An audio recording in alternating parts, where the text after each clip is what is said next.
Kings, we are the dreams of the legendary. I don't understand why all this talking is necessary. Why you exchanging heated vocabulary? Hey there, I'm Lord Farquaad and welcome back to Panau Survival. It's been a little while, but we're back and we've got some great updates for you today. The first of which is the build update, which everyone has been waiting for. It's finally here. This is the first version of it, and we'll be continuously working on it and making it better over time. But this first version should have everything you need to get going with making a base, raiding other bases, and having all sorts of fun. The build update will be coming out this Saturday. There's no set time on that, so just keep an eye out on the Discord server and I'll let everyone know when it comes out. An important thing to note about building is that Landclaims do have a level requirement. So, as you can see, I have a Landclaim in my inventory. The Landclaim level requirement is level 10, so make sure you unlock that once you get to level 10. And because of this, we've also added drones to the server recently, within the past couple weeks, and these drones fly over a few different areas. They're in each of these large cities. In the financial district, there are drones level 1 to 5, and those are meant for new players. In the park district and the residential district, there's a little bit higher level drones, usually around level 5 to 15. And then in the docks district, there are much higher level drones, ranging from 15 to 30. And so generally, you want to be killing drones that are your level in order to get full amount of experience. If you kill drones under your level, you'll get less experience, and if you kill drones over your level, you'll get a little bit more experience as well. There are also drones that sometimes roam the entire desert area. These come in all sorts of levels. And since drones have been out for a little while, we also made some experience adjustments with drones, so it should be a lot quicker to level from 0 to 10, which is what you'll need to do in order to place a land claim and start building.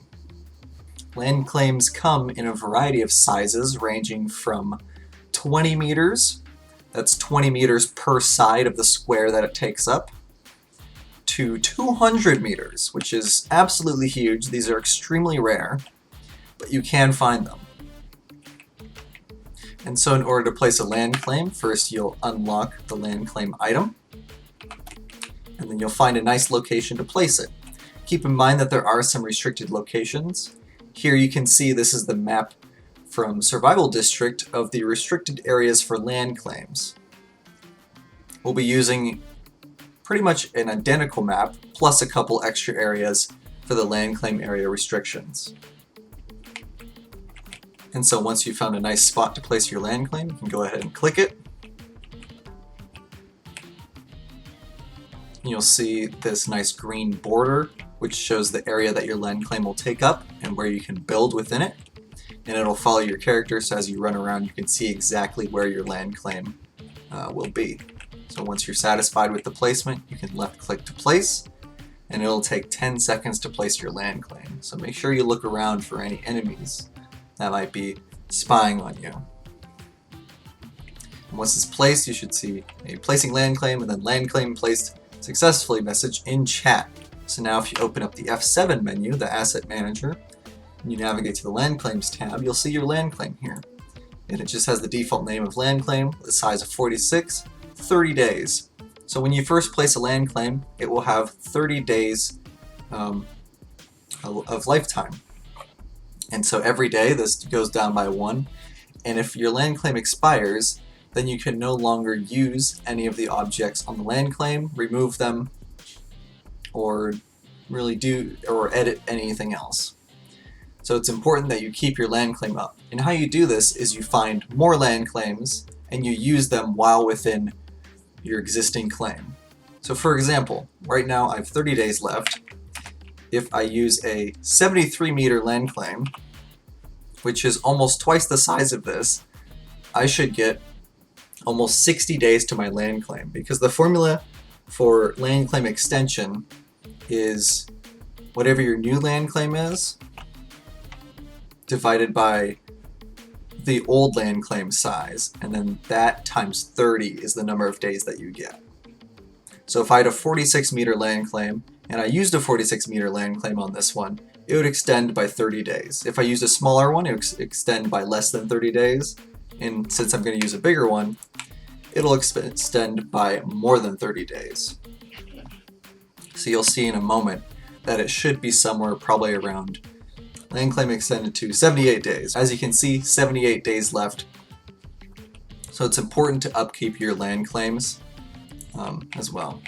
And as a note, if you find some objects that are in the world from an expired land claim, you can use a land claim to claim all those objects, and then you can pick them up just like if they were actually owned by you. And land claims also become expired when you delete them. Keep in mind that when you delete a land claim, all of the objects stay there. Some of them will decay over time, but the walls and some of the other more important objects will not. So in this menu, we can also see how many objects we have. There's no limit currently, so you can place as many objects as you want within a land claim. If this gets out of hand, we might add a limit. The distance is just how far you are from your land claim. For the access mode, you can set the access mode of every individual land claim to who you want to be able to build on it. You can set it to only me, friends, or everyone. Keep in mind that only the person who placed the object and the land claim owner can remove an object. So if you had a land claim with access mode everyone and you wanted to make a community build, everyone could build there, but only the people who placed their objects could remove their own objects plus the owner. So that way, someone couldn't just run in and steal all of the objects from a community build that has access mode everyone. You can even see who placed an object when you right-click an item, which we'll get into in a second. You can also rename your land claims to cool, name changes, and then you can toggle the visibility. So toggling the visibility not only shows you the borders of the land claim, but will also show you the health of all of the different objects in the land claim when you look at them. We'll get into that in a second as well. And here you can waypoint it as well. So let's place an object. If you just click this wall that I have, we can place it, and we have this nice menu. You can rotate it on different axes. So let's hit Q, we can make it flatter. So all sorts of great build tools here to help you place objects nicely. There's a couple new things that you might notice is toggle snap and toggle flat. Both of these work pretty well for the most part. Sometimes they're a little tricky to use, so just make sure that you're double checking your placement. But let's start with toggle flat. Toggle flat should make the object flat no matter what the surface is. So if it's on a hill, it's sideways, but the toggle flat should make it look flat no matter where you place it. So as you can see, it looks a lot flatter than before, especially on this hill. So it's really great for making nice looking bases. So let's place this flat wall right here.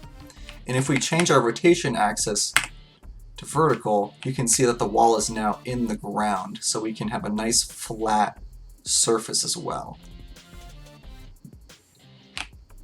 But for now, let's just place a wall like this. Let's rotate it around and place it. As you can see, since I have the visibility toggled, I can see the health of the wall. Each health bar, as you can see, there are 2 health bars here. Each health bar represents 1 C4 worth of damage. So this wall currently takes 2 C4 to take down. And the durability of each wall depends on its item's durability. So if a wall is at 100% durability, it will have 4 health bars that you'll see here.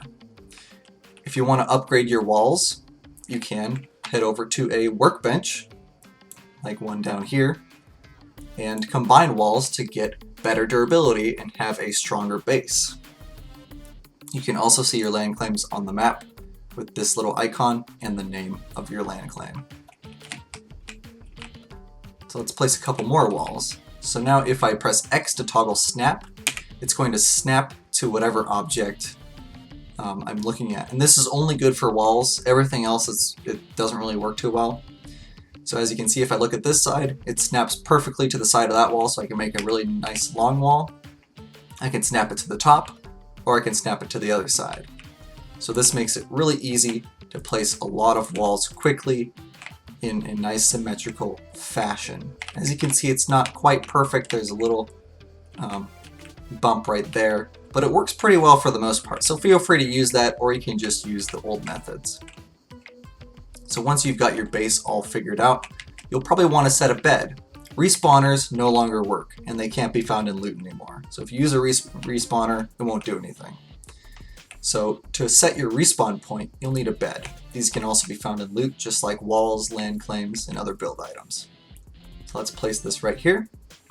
As you can see, this bed only has 1 health bar because beds have a lot less health than walls. But you can still upgrade them in workbenches, so you can get the 500% durability.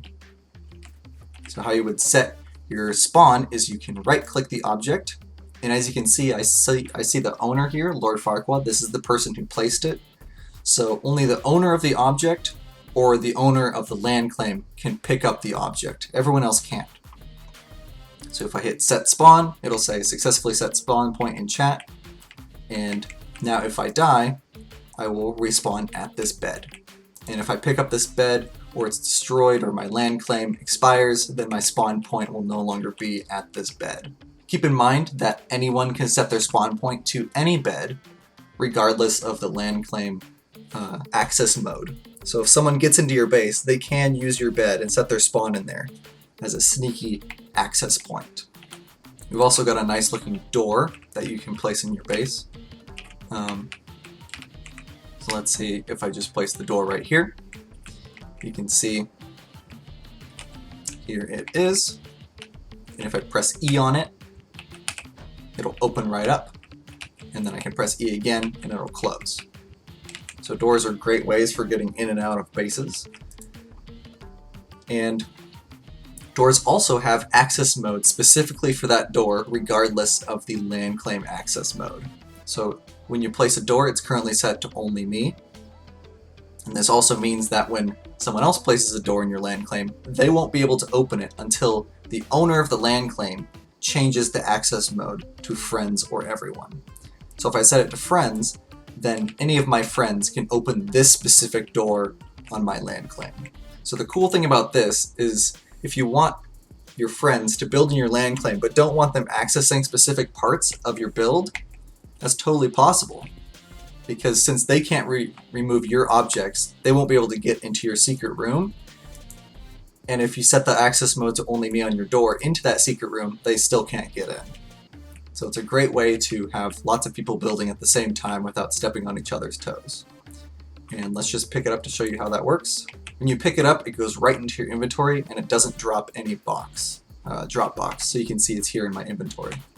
Another thing to note is that when you place explosives on your land claim, such as a claymore, these will not be blown up by airstrikes. So you can't just nuke a base to get rid of all the explosives and then have an easy time getting in and out.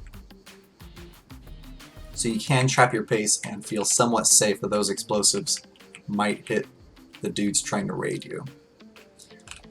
In terms of raiding, there are a couple different ways to raid currently. We might add more ways in the future. But the current way to raid, let me just toggle the visibility here, is to either use claymores or C4. Claymores currently do 1/5 of the damage of a C4. So to use the C4 on a wall, just click the C4 and then place it on the wall that you want to explode. When you deal damage to a build object, it'll show up for you so that you can see how much remaining health it has. So if we detonate this, it has 1.5 bars left. So you can use that to plan out your approach. This will take either 2 C4s or 1 C4 and probably 3 claymores. So let's try 1 C4 and 3 claymores and see if that destroys the wall. 1 C4, 1 claymore. And keep in mind that of course you can shoot the claymores to detonate them, which I will show now, just like they would normally. So all of the chain explosions do work with walls as well. Although if you chain explosions to multiple walls, it might be difficult to see which wall has which damage amount when you get the indicator. So now if I equip this shotgun, as you can see, I almost destroyed the wall. It has just a sliver of health, so we just need one more claymore to destroy this wall. And then once we've placed that, we can back away, shoot the claymore, and as you can see, the wall is now destroyed. Destroying walls, beds, and doors does give you a little bit of experience, but not too much. The real experience is getting into the base and finding all that sweet loot. In order to repair a wall that's been damaged, you'll have to pick it up and then take it to a workbench and combine it with some of the other of that same item, which is just increasing the durability of it. So workbenches are going to be a hot place for a lot of people to make stronger build items and repair their old ones if people are trying to break into their base. We also have lights for your base, so you can light it up at night. You can place them like so, and they have the light, and you can press E on them to turn off the light, just like that. And that's pretty much it for the build update. This build update, again, will be coming up on Saturday, and hopefully it doesn't have too many bugs. If you find bugs or issues or feedback, please let us know in Discord in the feedback channel. This is especially important in the early stages of build, especially if you find exploits or game-breaking bugs. Because if you find a game-breaking bug and you don't tell me, there might be a rollback and you'll lose a lot of progress. So it's extremely important that you report anything that doesn't seem to be working correctly so that I can fix it as soon as possible to provide the best gameplay experience possible. So go have fun out there, everybody.